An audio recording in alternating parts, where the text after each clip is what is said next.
সংখ্যান শুনলে অবাক হয়ে যাবে যে আগে এখানে গ্রানুয়েল আর কাজ করতো জয় মাইনিং। আমি দায়িত্ব নিয়ে বলেছি যে আমার দুর্গাপুর ফরিদপুর ব্লকের ছেলেরা যদি না ঢোকে একদিন সকালে গোটা 50 ছেলে নিয়ে যাব আর লাঠি হাতে যত বাইরের লোক আছে বার করে দাদা আমাকে যে যা বলে বলুক। বহিরাগতরা সামনে বিধানসভা ভোটে পাণ্ডবেশ্বরে ভোট দিতে এলে তাদের হাত পা ভেঙে দেওয়ার নিদান দিলেন পাণ্ডবেশ্বরের তৃণমূল বিধায়ক নরেন্দ্রনাথ চক্রবর্তী। বাংলার আবাসের বাড়ি পাইয়ে দেওয়ার নামে যে বা যারা কাটমানি নিচ্ছেন জানবেন ওই টাকা আপনার বাপের শ্রাদ্ধে লাগবে, পার্টির কাজে নয়।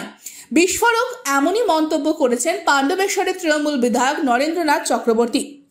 নেত্রীর নির্দেশ মাফিক ব্লকে ব্লকে বুথ কর্মীদের নিয়ে সম্মেলন চলছে। আর পাণ্ডবেশ্বর বিধানসভা কেন্দ্রের দুর্গাপুর ফরিদপুর ব্লকে এক কর্মী সম্মেলন অনুষ্ঠিত হয় এদিন।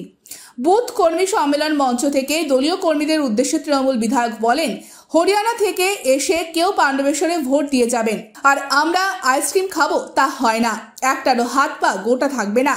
কোনো পঞ্চায়েত সদস্য বা দলের কেউ যদি গরিবের বাড়ি তৈরির জন্য পার্টির নাম করে টাকা তোলেন নিজের ব্যক্তিগত স্বার্থ কায়েম করার জন্য, জানবেন পাপ বাপ কেউ ছাড়ে না, ওটা আপনার বাবার শ্রাদ্ধের কাজে লাগবে। একই সাথে তিনি বলেন, মমতা বন্দ্যোপাধ্যায়ের জন্য যিনি দেওয়াল লেখেন তিনি চাকরি পাবেন পাণ্ডবেশ্বর বিধানসভা এলাকায়। যদি কেউ তা না দেন দরকার পড়লে 50 জন লেঠেল বাহিনীর সাথে তিনি নিজে গিয়ে সেই ঠিকাদারের কাজ বন্ধ করে দেবেন। তাতে যে যা বলছে বলুক, অসুবিধে নেই, পরোয়া করি না আমি। সত্যি কথা, এটা তো আমি অন্যভাবে বলিনি, আপনারা অন্যভাবে ব্যাখ্যা করবেন না। কারণ আপনারা দেখেছেন দিল্লিতে যে ভোট হয়েছে তাতে হঠাৎ করে ভোটের 6 মাস আগে অস্বাভাবিকভাবে ভোটার বৃদ্ধি হয়েছে এবং সেই সঙ্গে হরিয়ানা পাঞ্জাব থেকে বিভিন্ন ভোটারকে সেখানে ঢুকিয়ে দেওয়া হয়েছে, ওরা রেজিস্টার করতে পারেনি, তাই আপকে পরিকল্পিতভাবে হারিয়ে দেওয়া হয়েছে। তেমনি যারা মোদির মাননীয় প্রধানমন্ত্রী মোদি সাহেবের যারা বিরোধিতা করেন, এই বিরোধিতার ভারতবর্ষের অন্যতম মুখ হলেন মমতা বন্দ্যোপাধ্যায়। তাই এবারে তোপটা ওরা মমতা বন্দ্যোপাধ্যায়ের দিকে তাক করেছে। কিন্তু বাংলার মাটি দুর্জয় ঘাঁটি, বাংলাতে ইঞ্চিতে ইঞ্চিতে লড়াই হয়। তাই বাংলাতে এসে কেউ ভুতুড়ে ভোট আসছে যে ভোট দিয়ে যাবে, বাংলায় হাজার হাজার লক্ষ লক্ষ তৃণমূল কংগ্রেস কর্মী আছে, তারা কিন্তু এত সহজে ছেড়ে দেবে না। স্বাভাবিকভাবেই তার এই মন্তব্য ঘিরে বিতর্কের ঝড় উঠেছে। দুর্গাপুর ফরিদপুর ব্লকের কর্মী সম্মেলনকে ঘিরে তৃণমূল বিধায়ক নরেন্দ্রনাথ চক্রবর্তীর এই বেপরোয়া মন্তব্যকে কটাক্ষ করে বিজেপি বিধায়ক লক্ষণ চন্দ্র ঘড়ি বলেন, পাণ্ডবেশ্বরে হার নিশ্চিত জেনেই এসব ভুলভাল বকছে পাণ্ডবেশ্বরের তৃণমূল বিধায়ক। আমরাই তো প্রথম বলেছি, মাছ যেমন জল ছাড়া বাঁচে না, তৃণমূল ঠিক তেমনি টাকা ছাড়া বাঁচে না।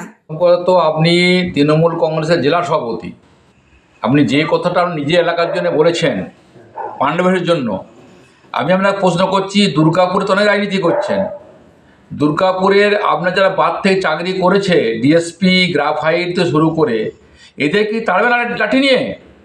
ফার্স্টে উত্তর দিন, এসব কথাবার্তা বলেন কেন? লাঠি নিয়ে তাড়বেন, এটা ভাষা? তৃণমূল কংগ্রেস তো বাংলাকে শেষ করে দিয়েছে। তৃণমূল কংগ্রেসের রাজত্বে বাংলার চুরি ডাকাতি বেড়েছে, বাংলার বেকার যুবকরা দুর্গাপুর আসানসোল পশ্চিমবঙ্গ ছেড়ে দিল্লি গুজরাট যাচ্ছে। আজ যে গুজরাটের লোকরা বলে যে বাংলার লোককে লাঠি তাড়িয়ে দেবো, তারা কী করবে? তারা যে ফিরে আসে দুর্গাপুরের বেকার যুবকরা, আপনি কাজ দেবেন? এসব নাটক করে লাভ নেই, হতাশায় ভুগছেন।